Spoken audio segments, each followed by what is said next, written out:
प्यारे दोस्तों, आप सभी का स्वागत है हमारे इस चैनल में। और आज के इस वीडियो में हम लोग संज्ञा के बारे में पढ़ेंगे। इस वीडियो को देखने के बाद आप इस लायक हो जाएंगे कि संज्ञा का कोई भी प्रश्न आपसे छूटेगा नहीं, और किस तरह के प्रश्न एग्जाम में पूछे जाते हैं उसको भी लास्ट में हम लोग देखेंगे। तो ये जो ग्रामर सीरीज चल रहा है उसका भाग 4 है। तो चलिए आज शुरू करते हैं। सबसे पहले कि हम लोग संज्ञा की परिभाषा जान लेते हैं। संज्ञा किसे कहते हैं? तो संज्ञा का ये सामान्य सा परिभाषा है जो हम लोग बचपन से पढ़ते आ रहे हैं। किसी व्यक्ति, वस्तु, स्थान या भाव के नाम को संज्ञा कहते हैं। यहाँ देखिए समझने वाली बात है, किसी व्यक्ति को हम संज्ञा नहीं कहते हैं, स्थान को संज्ञा नहीं कहते हैं, उसके नाम को। दुनिया में जितना चीज है, जितना व्यक्ति है, स्थान है, वस्तु है, प्रत्येक का कोई ना कोई नाम जरूर होता है। तो जिस चीज को हम नाम से जानते हैं उसको क्या कहेंगे? संज्ञा कहते हैं। तो इसकी परिभाषा हो जाएगा, किसी व्यक्ति, वस्तु, स्थान या भाव के नाम को संज्ञा कहते हैं। जैसे राम व्यक्ति का नाम है, सीता नाम है, कलम वस्तु का नाम है, पटना जगह का नाम है, दिल्ली जगह का नाम है, बुढ़ापा जवानी ये अवस्था है। तो ये सभी की सभी क्या है? संज्ञा है। यहाँ देखिए नोट में लिखा हुआ है कि संज्ञा किसी व्यक्ति, वस्तु, स्थान को नहीं बल्कि उसके नाम को संज्ञा कहा जाता है। अब आगे हम लोग देखते हैं संज्ञा के कितने भेद होते हैं। तो संज्ञा के 5 भेद होते हैं। संज्ञा के कितने भेद होते हैं? 5 भेद होते हैं, और पांचों का नाम आप सभी को याद होना चाहिए। पहला है व्यक्तिवाचक संज्ञा, जातिवाचक संज्ञा, समूहवाचक संज्ञा, द्रववाचक संज्ञा, भाववाचक संज्ञा। पहले व्यक्ति होगा, व्यक्ति से जाति बनेगा, बहुत सारे जाति रहेंगे तो उसका समूह बनेगा। तो 3 याद रखिएगा, व्यक्ति, जाति, समूह। व्यक्ति, जाति, समूह, द्रव्यवाचक, भाववाचक। तो इसको याद रखेंगे पांचों को। अब एक एक करके हम लोग पढ़ेंगे। व्यक्तिवाचक संज्ञा। व्यक्तिवाचक संज्ञा जिस संज्ञा से किसी खास व्यक्ति, वस्तु या स्थान का बोध होता है उसे व्यक्तिवाचक संज्ञा कहते हैं। जैसे गंगा खास नाम है, मोहन, पटना, रविवार, जनवरी, फरवरी, जो कोई खास है, खास व्यक्ति, वस्तु, स्थान। जैसे मोहन कहेंगे तो मोहन आपका हो गया व्यक्तिवाचक संज्ञा।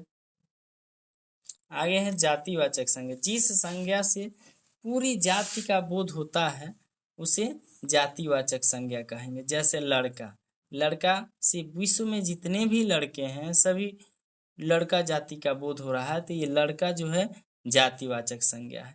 वही हम कह देंगे रहीम, तो रहीम एक खास लड़का का नाम है, खास उसका नाम है रहीम, तो वह हो जाएगा व्यक्तिवाचक संज्ञा।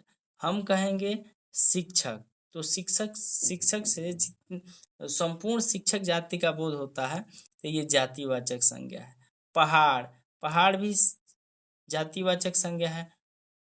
दुनिया में जितने भी पहाड़ हैं सबका वो बोध हो रहा है। वही हम कह देंगे हिमालय, तो एक खास पहाड़ का बोध होगा, तो हिमालय आपका हो जाएगा व्यक्तिवाचक संज्ञा और पहाड़ हो जाएगा जातिवाचक संज्ञा। पेड़, संपूर्ण पेड़ का बोध हो रहा है तो ये हो जाएगा जातिवाचक संज्ञा। तो हम जैसे सीता, तो सीता क्या होगा? तो सीता हो जाएगा व्यक्तिवाचक संज्ञा, जबकि लड़की जो है, लड़की हो जाएगा जातिवाचक संज्ञा।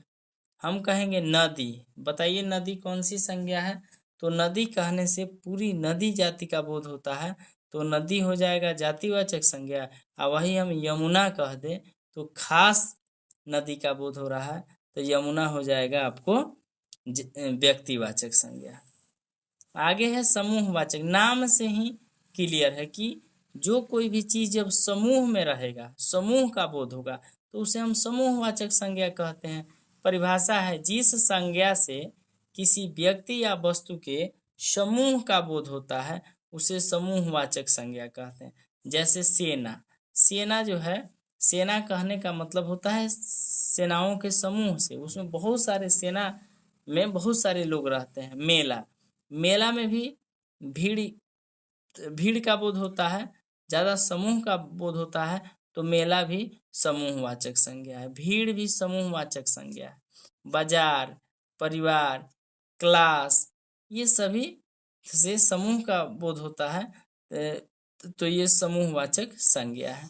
द्रव्यवाचक संज्ञा वैसी संज्ञा जिसे गिना नहीं जा सके, केवल मापा या तौला जा सके, उसे द्रव्यवाचक संज्ञा कहते हैं।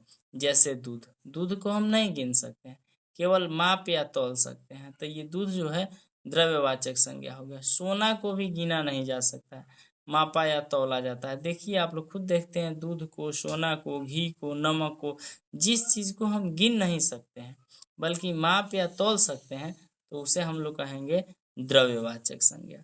नेक्स्ट है भाववाचक संज्ञा। जिस संज्ञा से किसी वस्तु के गुण, स्वभाव, अवस्था आदि का बोध होता है, उसे भाववाचक संज्ञा कहते हैं। जैसे बुढ़ापा अवस्था का बोध हो रहा है, जवानी अवस्था का बोध हो रहा है, ईमानदारी, चालाकी, तो ये सभी भाववाचक संज्ञा है। अब देखिए आधुनिक व्याकरण के अनुसार संज्ञा को 3 भागों में बांटा गया है।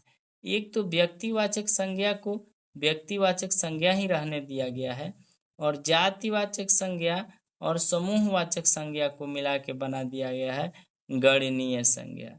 गणनीय संज्ञा अर्थात वैसी संज्ञा जिसे गिना जा सके, उसे गणनीय संज्ञा कहते हैं। हाँ, एक द्रव्यवाचक संज्ञा और भाववाचक संज्ञा को मिला के बना दिया गया है अगणनीय संज्ञा, जिसे नहीं गिना जा सके। तो आधुनिक व्याकरण के अनुसार संज्ञा के 3 भेद होते हैं: व्यक्तिवाचक संज्ञा, गणनीय संज्ञा, अगणनीय संज्ञा। गणनीय संज्ञा मतलब जिस संज्ञा को हम गिन सकते हैं, अगणनीय संज्ञा मतलब जिसे नहीं गिना जा सकता है।